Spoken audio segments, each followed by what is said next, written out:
Bonjour à tous et bienvenue sur Food is Love, j'espère que vous allez bien. Aujourd'hui je lance un avis aux amateurs de pizza qui remplissent leurs devoirs en matière de satiété, une pâte épaisse qui croustille mais qui reste moelleuse, une sauce tomate toute simple mais parfumée comme il faut, bien sûr la dose de fromage pour les gros lards, un style de pizza assez éloigné de la traditionnelle napolitaine, on se dirigera plutôt vers une traditionnelle springfieldienne, alors pizza pan, c'est parti.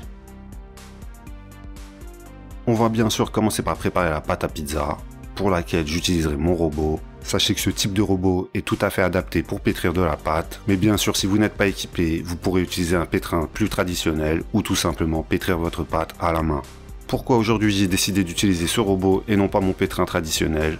Tout simplement pour le rentabiliser. De plus le mien est adapté avec une lame en plastique spéciale pétrissage, mais sachez que ça marche aussi avec les lames en acier.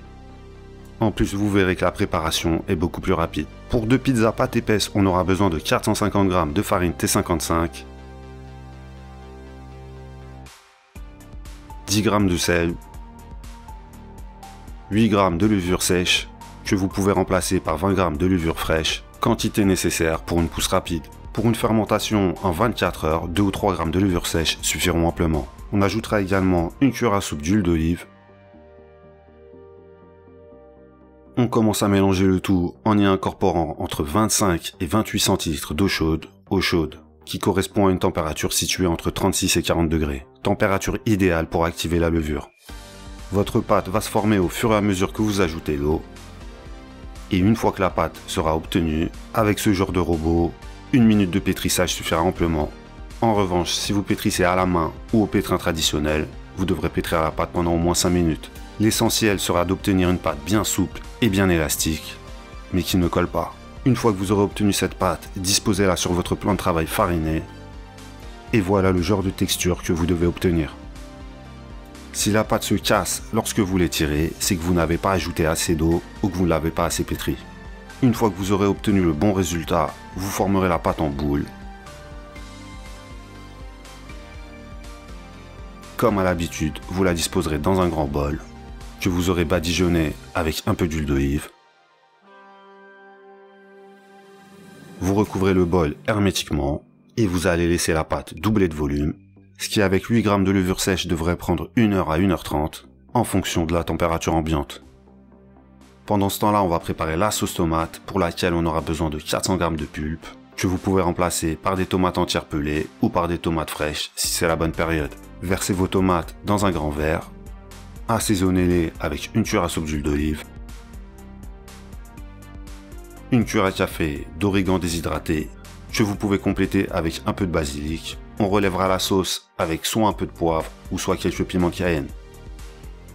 On ajoutera également un quart de cuillère à café de sel et bien sûr l'incontournable gousse d'ail.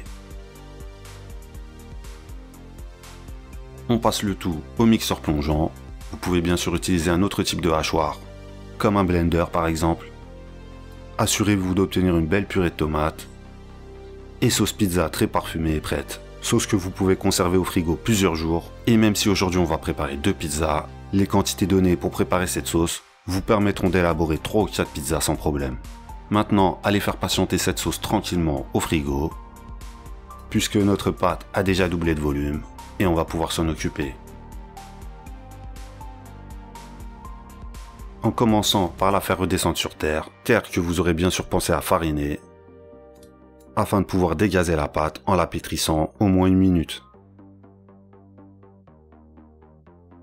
Ensuite, vous allez pouvoir la diviser en 2 parts égales et former chaque part en boule bien lisse.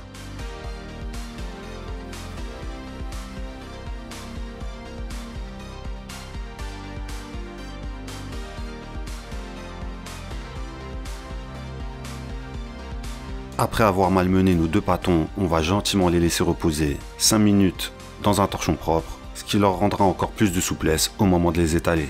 Pendant ce temps-là, on va pouvoir préparer nos plats à pizza, dont les acteurs principaux seront des poêles en fonte. Pourquoi des poêles en fonte? Tout d'abord, l'inertie de la fonte permettra d'obtenir une pâte avec une couche légèrement croustillante tout en conservant du moelleux à l'intérieur. De plus, on a des rebords qui forceront la pâte à pousser vers le haut. Et pour terminer, si vous souhaitez une pâte bien cuite et beaucoup plus croustillante, vous pourrez terminer la cuisson sur un feu, ce qui évitera de dessécher la garniture, contrairement au four. Bien sûr, je sais très bien que nous ne sommes pas tous armés de poêles en fonte. Vous pourrez utiliser d'autres types de moules, comme des moules à tarte, ou d'autres types de poêles compatibles avec le four. Quel que sera votre choix, vous badigeonnerez votre moule avec une généreuse cuillère à soupe d'huile d'olive.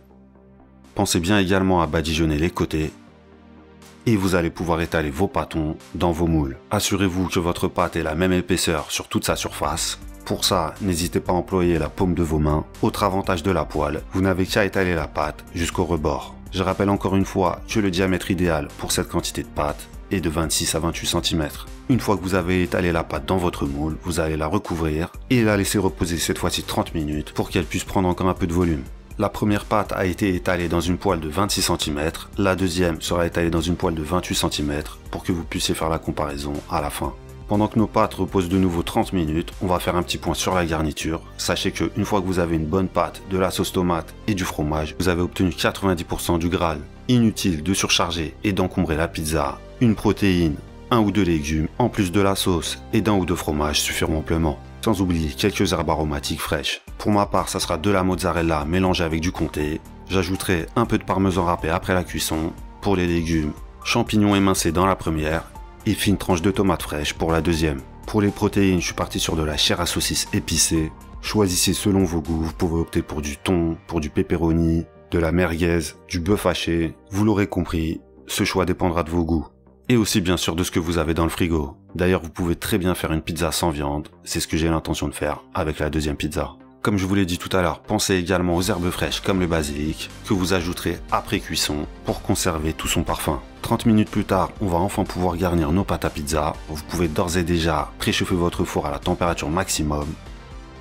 Sauce tomate, 3 ou 4 cuillères à soupe maximum pour ne pas trop humidifier la pâte. Répartissez la garniture même sur les bords, on n'est pas ici pour manger du pain sec. Pour les champignons émincés, je vous conseille de les mettre bien à l'abri en dessous du fromage, car ils ont tendance à se dessécher très rapidement sous l'effet de la chaleur du four. Alors à l'abri sous le fromage et au contact de l'humidité de la sauce tomate, ils resteront bien fondants. On termine avec la chair à saucisse qui, contrairement aux champignons albinos, va pouvoir aller bronzer au soleil. Pour la deuxième pizza 28 cm, on part sur la même base. Je complète juste la mozzarella avec un peu d'emmental râpé. Je recouvre le fromage avec des fines rondelles de tomates fraîches. Et je termine avec quelques olives noires. J'ajouterai quelques feuilles de basilic et du parmesan après la cuisson. Maintenant, direction le four chauffé à fond pendant 15 à 20 minutes. Vous pouvez opter pour une cuisson statique par le haut et par le bas, ou pour une cuisson à chaleur tournante par le bas si votre four en est équipé. À la sortie du four, le petit parmesan tant que la pizza est encore chaude, avant de pouvoir la démouler. Profitez-en pour contrôler si la cuisson de la pâte vous convient. Si ce n'est pas le cas, comme je vous l'ai dit tout à l'heure, vous pouvez mettre la poêle sur le feu quelques minutes pour ajouter un peu plus de crousticité. Dans le cas présent, j'ai obtenu le résultat que je voulais, une pâte moelleuse comme une éponge, enveloppée par une légère fine couche croustillante. L'épaisseur est bien sûr au rendez-vous.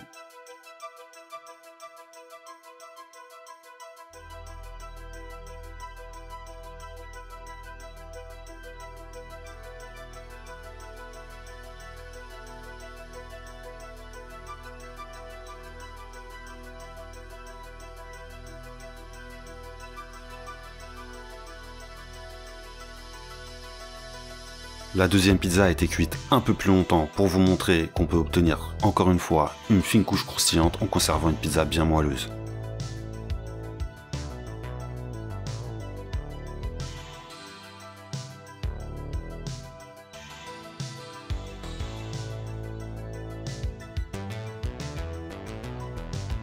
Cette vidéo est maintenant terminée, j'espère qu'elle vous a plu. N'hésitez pas à m'en parler dans les commentaires, me donner votre avis.